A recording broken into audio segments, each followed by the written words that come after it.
Hello, my darling. It has been far too long. Actually, how long has it been?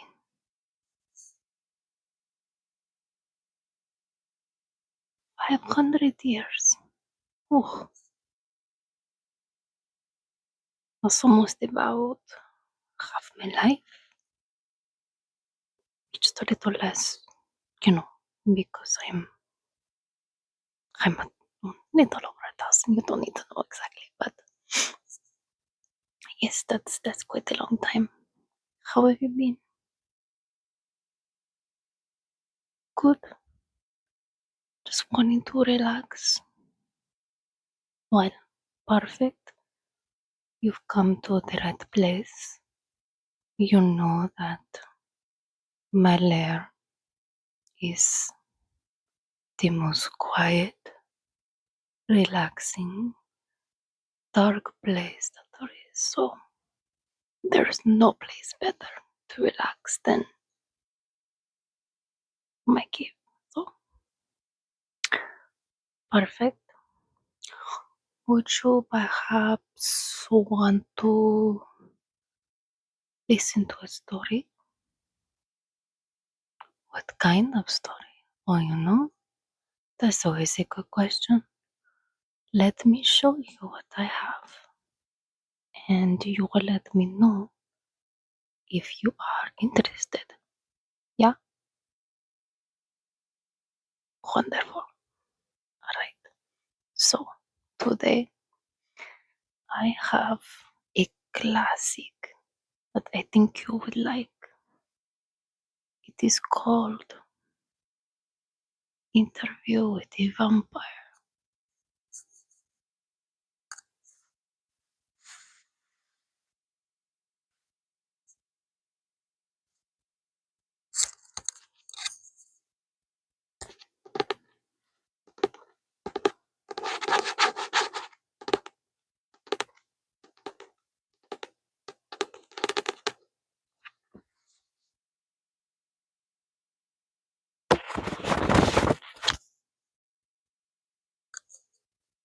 What do you think? Would you like to listen? Sounds good. We won't read anything too long, just a small passage from the beginning.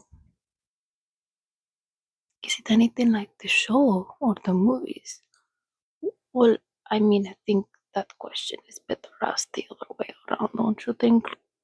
You know, like, is the movies or the show anything like the book? That's okay. We all make mistakes. But the movie, the show is a okay kind of representation, but nothing really beats the book, you know? Right. Very true, very true. Oh, you have a question? Of course. Go right ahead. My cross. We've known each other for how long and you just now decide to ask me about my cross? Oh my. Okay, what is it? What is it about my cross? Is it real? Well, of course it's real. Why wouldn't it be real? How am I not in pain?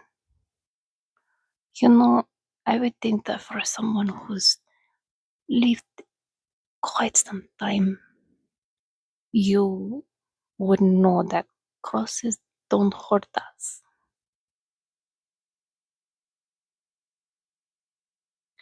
You're definitely a vampire that does not get out very much.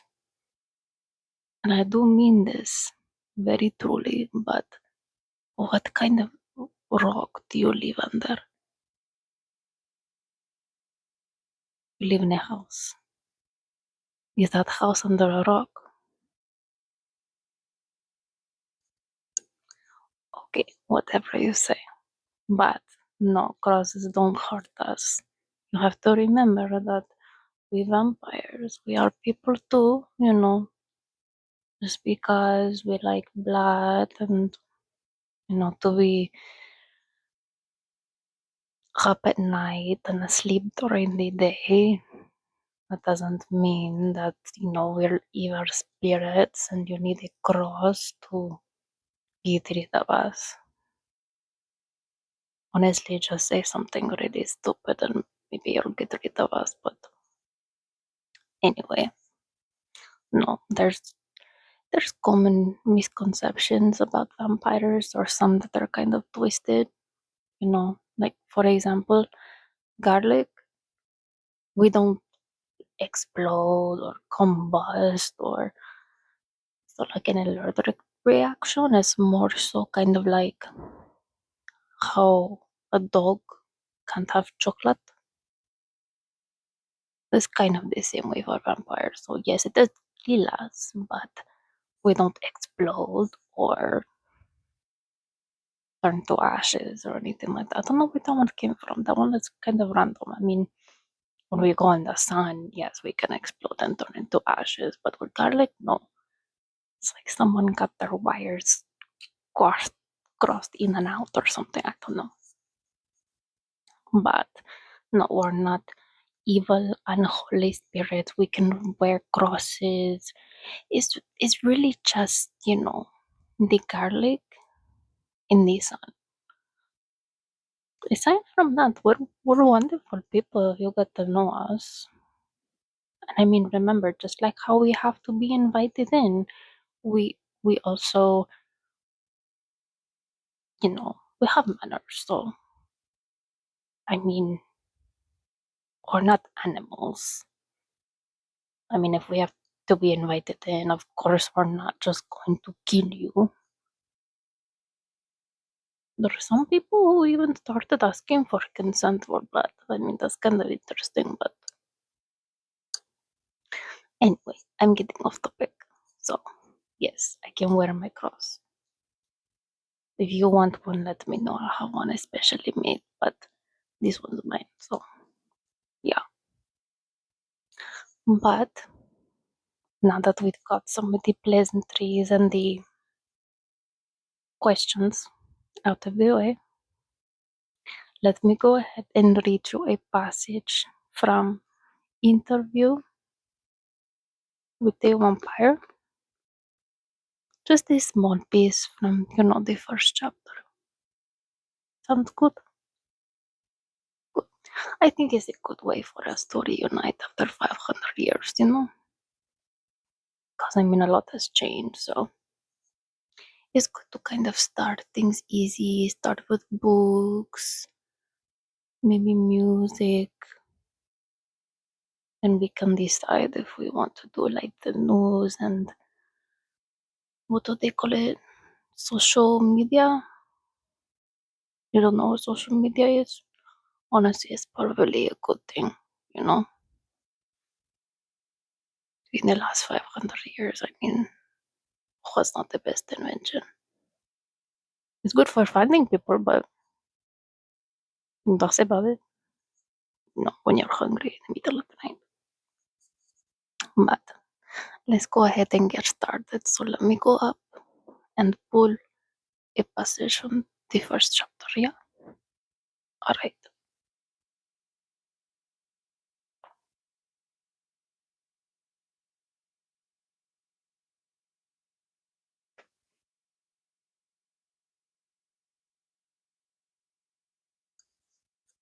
Okay.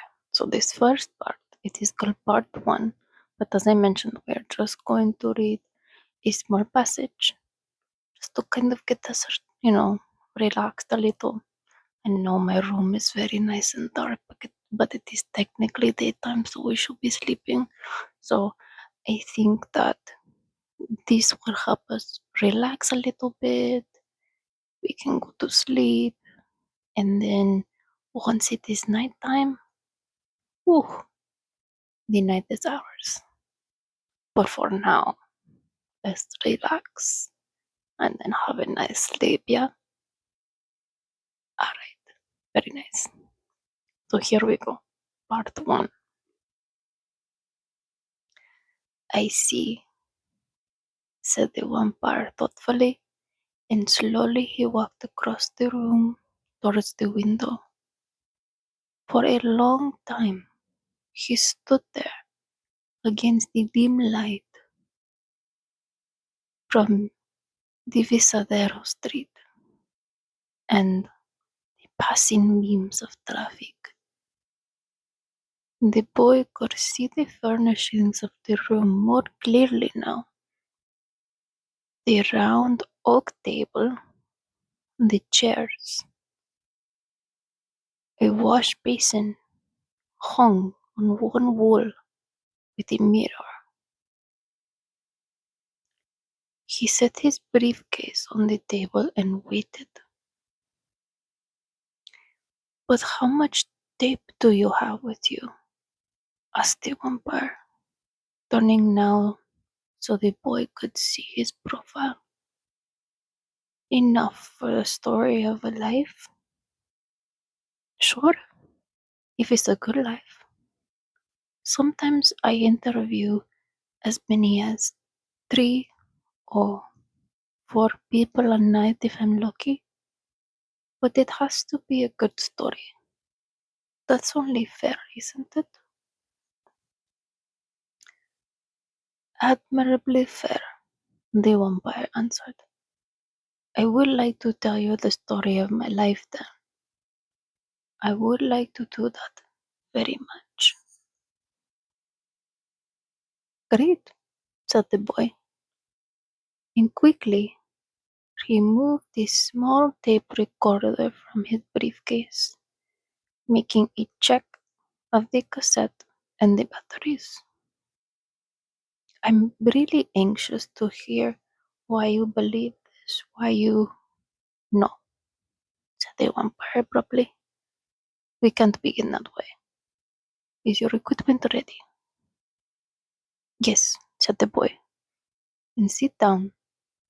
I'm going to turn on the overhead light. But I thought vampires didn't like light, said the boy. If you think the dark adds to the atmosphere. But then he stopped. The vampire was watching him with his back to the window. The boy could make out nothing of his face now, and something about the still figure there distracted him. He started to say something again, but he said nothing. And then he sighed with a relief when the vampire moved towards the table and reached for the overhead cord. At once, the room was flooded with a harsh yellow light, and the boy, staring up at the vampire, could not repress a gasp.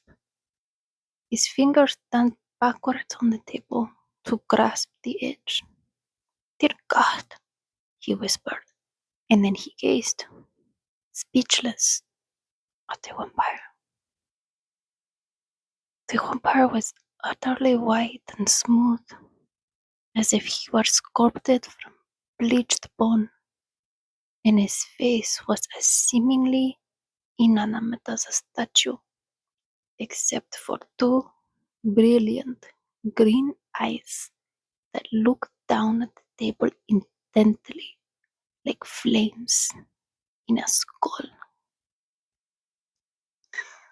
But then the vampire smiled almost wistfully, and the smooth white substance of it and the smooth white substance of his face moved with the infinitely flexible but minimal lines of a cartoon. Do you see? He asked softly. The boy shuddered, lifting his hand as if to shield himself from a powerful light. His eyes moved slowly over the fine day, the other black coat he'd only glimpsed in the bar, the long folds of the cape, the black silk tie knotted at the throat, and the gleam of the white collar that was as white as the vampire's flesh. There at the vampire's full black hair, the waves that were combed back over the tips of the ears, the curls that barely touched the edge of the white collar. Now, do you still want the interview? The vampire asked. The boy's mouth was open before the sound came out. He was nodding. Then he said, yes. The vampire sat down slowly opposite him and, leaning forward, said gently, confidentially, don't be afraid. Just start the tape.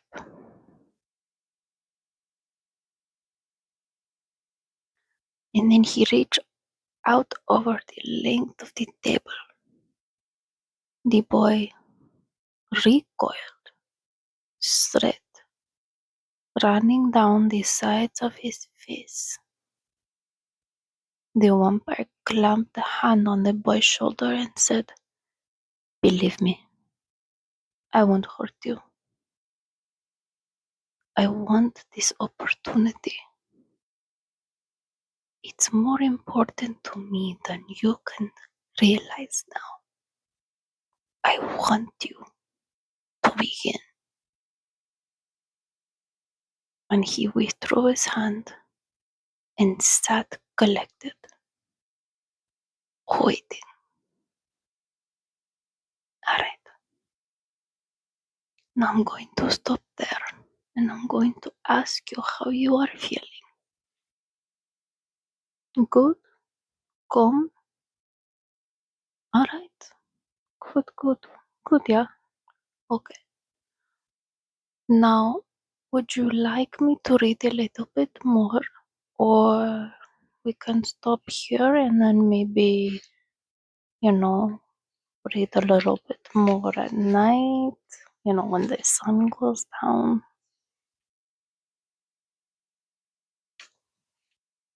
Maybe a little bit late. Okay, that sounds good. I'm I'm pretty calm and relaxed as well. I think it's a good time to go to sleep. Oh, you have another question? Yes, yes. Ask away. What is it? Why did I move to the hottest place with the hottest sun? Well, honestly, hide in plain sight. I mean, what kind of person would expect a vampire to be living in Arizona? Very hot, very sunny. But the life at night in downtown Phoenix, very lively. And that very much attracts someone who, is very unlively. So, but yes, I know it's super hot and very sunny. But again, no one would suspect it. I mean, who else knows I'm here except for you? Uh, I got you there, didn't I? Well, anyway, speaking of sun and daytime, I don't know about you, but I'm getting kind of tired, so I have my bed all set up. My dragons, they protect me while I sleep because why not? And I mean, who doesn't need protection? Vampires need protection. Some people think humans need protection against vampires, but it's usually the other way around. We just want to live in peace. Again, we're people too. Anyway, with that being said, let us go to bed and have a good day, and then I will see you at night. Yeah? Yeah. Alright. Bye.